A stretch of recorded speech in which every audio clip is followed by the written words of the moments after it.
Hogwarts will always be there to welcome you home, and so will these amazing Harry Potter theories. Seriously, you're not ready to hear about Fred and George's secret power. Don't forget to subscribe to The Things and give this video a thumbs up if you love Harry Potter. Now let's check out 10 dark theories about Harry Potter that will change everything. Class size.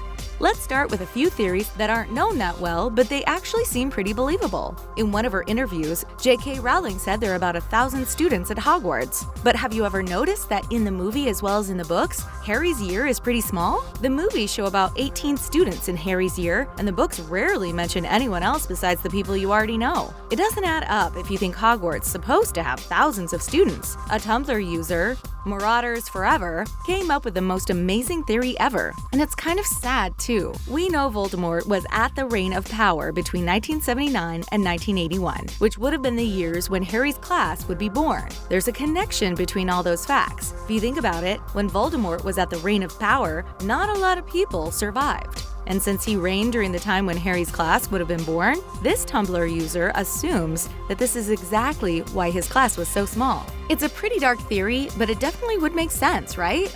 The cursed job.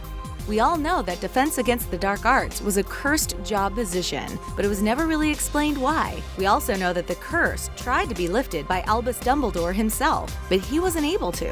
A Reddit user has an interesting theory on why that might be the case. The curse on the position started from the moment Dumbledore refused the job to Voldemort, and we've also seen Voldemort hide his diadem Horcrux in the Room of the Requirement. The entrance and the exit of the Room of the Requirement could be placed anywhere, like we've seen it in the last book where the students avoid the Carrows. This Redditor thinks that Voldemort's requirement when hiding the diadem involved the defense against the dark arts position to be cursed. His soul was anchored to one of the most magical parts of the castle and acted as a fuel for the curse. The Redditor also adds that J.K. Rowling actually confirmed that the curse was lifted following Voldemort's passing and the destruction of the diadem. So it's safe to say there's definitely some truth to the fact that Voldemort really did try to make sure no other person could become the Defense Against the Dark Arts professor for too long. The Dursleys are innocent. This is a popular theory, and there actually might be some truth to it. It also ties into Voldemort's Horcruxes, which, as we discovered, changed how we see the story completely. But these theories changed them again.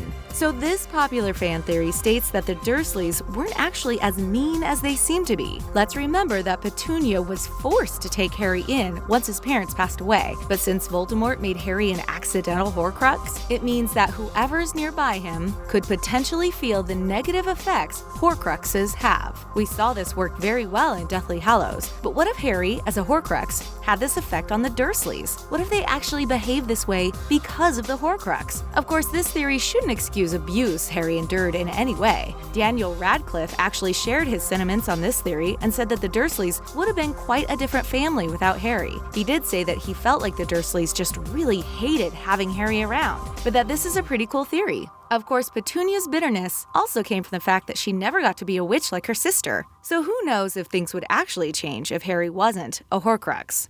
Umbridge's locket. Umbridge is probably one of the most hated characters in the entire Harry Potter series. Harry Potter fans have a theory about the Slytherin's locket, which turned out to be one of Voldemort's Horcruxes.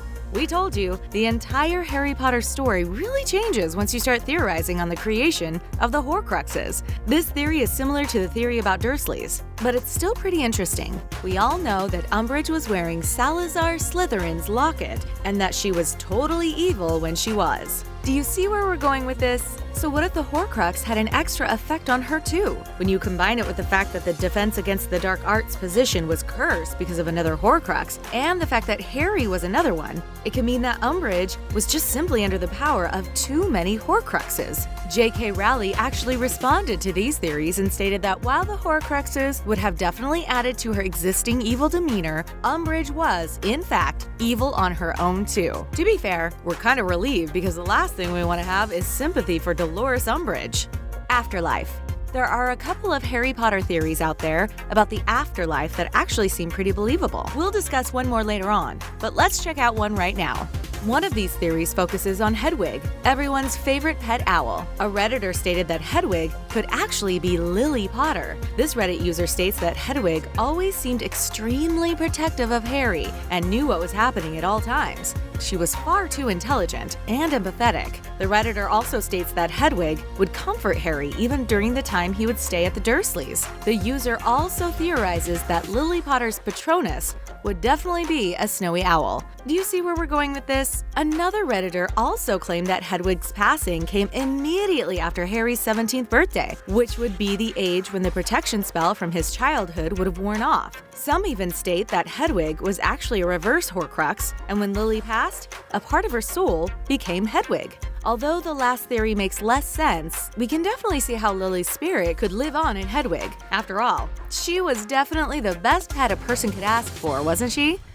Snape's alive. Snape's entire character is a big fan theory that actually came true if you think about it. He definitely had one of the best redemption stories ever. Some fans seem to think that Snape is still alive, and they have a couple of points to share. A Reddit user came up with some pretty impressive evidence to support this theory, and the first one comes from the fact that Snape doesn't appear during the summoning with the Resurrection Stone. Snape would have been very important to Harry, but yet, he didn't appear with the stone, even if Lupin did.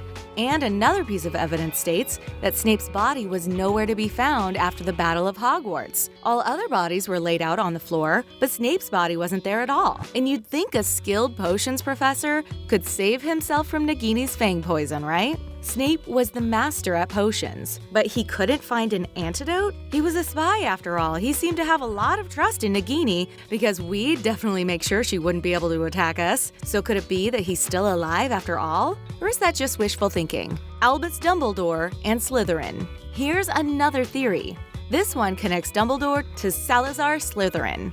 And while it might be one of the lesser-known theories, it's definitely still interesting. Some of this information comes from Fantastic Beasts, where you can definitely learn some backstories on a few characters. We learn about Isolde Sayre, a Slytherin descendant, who had 2 daughters that understood Parseltongue. And we all know Dumbledore seems to understand Parseltongue perfectly well, and J.K. Rowling even implied that you can only be born with the Parseltongue knowledge. There's no way anyone would be able to just pick up Parseltongue and learn it, and we all know that Ron's attempt was just pure luck. So how is Dumbledore able to understand Parseltongue then, and how does this connect to Salazar Slytherin? In Deathly Hallows, we learn a thing or two about Dumbledore's mother, Kendra, including that she looks like a Native American. This relates to the fact that Isolde's squib daughter Martha actually married a Native American man. The theory states that Kendra is actually related to Martha, as she seems to have Native American features herself, which also means that Dumbledore's related to Isolde Sayre, who's a Slytherin descendant. What do you think? Believable? McGonagall's secret. Okay, this next theory is pretty dark. Actually, it's by far one of the darkest theories we're sharing today, and it will definitely change your perspective on McGonagall. She might be everyone's favorite character, but you might change your mind after you hear this story. If there's one thing Harry Potter fans want more than anything, is that Harry was never left with the Dursleys. They were absolutely terrible. But what's even worse is the fact that McGonagall knew this all along. She even warned Dumbledore and said they were the worst type of muggles. But it seems that she never even wanted to check on Harry after dropping him off. Miss Fig didn't stop the abuse either, but McGonagall had to know what Harry went through since his first Hogwarts letter was addressed to the cupboard under the stairs. The letters changed based on Harry's location, so McGonagall must have had a clear idea what Harry was going through, and yet she never wanted to intervene or help. Fan theories state that she might not be so innocent after all, and the truth is, she really didn't want to help Harry as much as she looked like she did. So much for being a motherly character. The truth about Crookshanks. This is one of our favorite fan theories. And despite the logical flaw, which we'll mention in a little bit, it does seem the most believable. We've all met Crookshanks, but this furry cat also holds a lot of mystery to it. In fact, there's not a lot that's known about his origin. Fans seem to state that Hermione wasn't the cat's first owner, considering she bought him from a pet shop, and the sales witch said that he's been there for ages and no one wanted him. We also know that the Potters did actually have a cat because Harry found his mother's letter in Deathly Hallows. The letter stated that Harry almost hurt the cat while on his toy broomstick, and he even wondered what happened to the cat. So what if Crookshanks actually belonged to the Potters before Hermione got him. Maybe someone found the cat in the magical menagerie, took him in after he was left without his original owners. Seems pretty believable, right? The one big flaw with this theory is that Sirius would have definitely known Crookshanks, since he was friends with the Potters. He even said that he had to gain the cat's trust at some point. But who knows, maybe they got Crookshanks after Sirius was sent to Azkaban.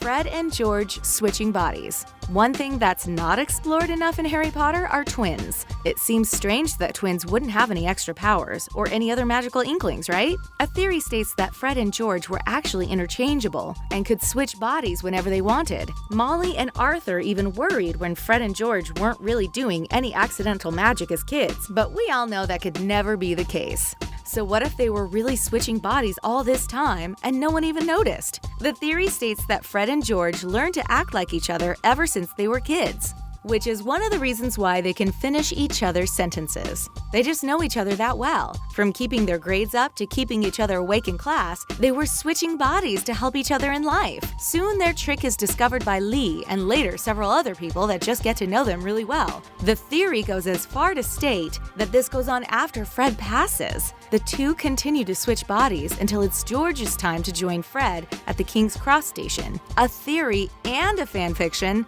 We really need this to happen. And that's it for the magical Harry Potter theories. Do you believe any of those? Let us know in the comments. See you next time!